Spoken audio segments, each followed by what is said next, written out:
بسم اللہ الرحمن الرحیم۔ السلام علیکم عزیزان من۔ حضرت سلیمان علیہ السلام دنیا کے واحد بادشاہ یا حکمران یا خلیفہ تھے جنہیں اللہ تعالیٰ نے ایسی بادشاہت عطا فرمائی کہ کبھی بھی ان جیسی کسی کو بادشاہت عطا نہ ہوئی، جیسا کہ سورۃ صاد میں فرمایا، کہا اے میرے رب مجھے بخش دے اور مجھے ایسی سلطنت یا بادشاہت عطا کر کہ میرے بعد کسی کو لائق نہ ہو، بے شک تو بڑی شان والا ہے۔ اللہ تعالیٰ نے دوسرے انبیاء کرام کی طرح حضرت داؤد علیہ السلام اور حضرت سلیمان علیہ السلام کو بھی بے شمار خوبیاں عطا فرمائی ہوئی تھیں، جن سے ان کی بادشاہت کو چار چاند لگے ہوئے تھے۔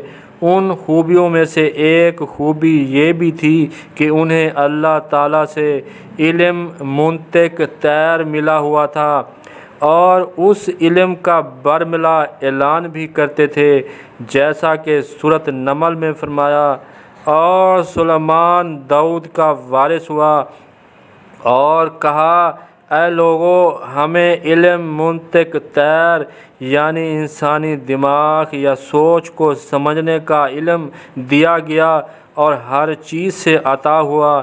علم منطق طیر ایسا علم ہے جس نے حضرت سلیمان علیہ السلام کو ایسی حکومت قائم کرنے میں آسانی عطا فرمائی کہ آج تک کسی بادشاہ کو نصیب نہ ہوئی، لیکن ہمارے مسلمانوں کے ہاں علم منطق طیر کے معنی پرندوں یعنی تتر بٹیر اور کبوتر کوے کی بولیاں سیکھنے کا علم مراد ہے۔ ٹھیک ہے، جن کو پرندوں کی بولیاں سیکھنی ہیں سیکھتے رہیں۔ عربی میں طیر کے معنی ہیں دماغ، ذہن، سوچ، خیال، دل، ذہانت، پرندہ، اڑنا، منتشر ہونا، نحوست، نصیب اور بدشگونی بھی ہیں۔ حضرت سلیمان علیہ السلام کی آیت میں طیر کے معنی انسانی دماغ یا دل یا سوچ یا خیال اور ذہانت کے ہیں۔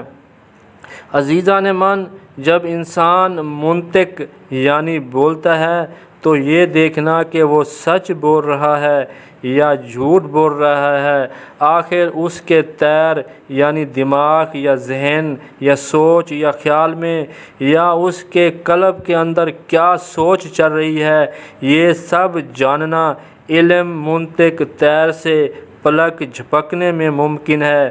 بس صرف آپ کو علم منطق طیر میں مہارت حاصل ہونی چاہیے۔ اب سوال یہ ہے کہ علم منطق طیر کیسے حاصل ہوگا، کہ ہم طیر یعنی انسانی دماغ کو کیسے پڑھ سکیں گے؟ قرآن میں اللہ تعالیٰ نے بتایا ہے کہ ہر انسان کی طیر یعنی ذہانت یا سوچ یا دماغ اس کی گردن یعنی ذہانت اس کے خیالات سے جڑی ہوتی ہے اور وہ کھلی کتاب کی مانند ہوتی ہے، اور اس ذہانت یا دماغ کو پڑھا جا سکتا ہے۔ اور وہ گردن یا گلا یا کتاب کیا ہے؟ وہ خود انسان کا اپنا نفس یعنی سوچ یا خیالات ہوتے ہیں، جیسا کہ سورۃ بنی اسرائیل میں فرمایا، ہر انسان کی طیر یعنی ذہانت یا سوچ اس کی گردن یعنی خیالات میں ہے اور اسے قیامت کے دن خارج کریں گے، کھلی ہوئی کتاب پائے گا۔ پڑھ اپنی کتاب کو، تو اپنے نفس یا سوچ کا حساب کرنے کو بہت ہے۔ اس آیت میں اللہ تعالیٰ نے واضح بتایا ہے کہ طیر یعنی ذہانت و سوچ انسان کے خیالات ہیں اور وہ خیالات یا سوچیں کتاب ہیں، یعنی انسانی دماغ یا نفس یا خیالات یا قلب یا طیر، یہ سب ہم معنی الفاظ ہیں اور اس کتاب یا دماغ یا طیر کو پڑھا جا سکتا ہے۔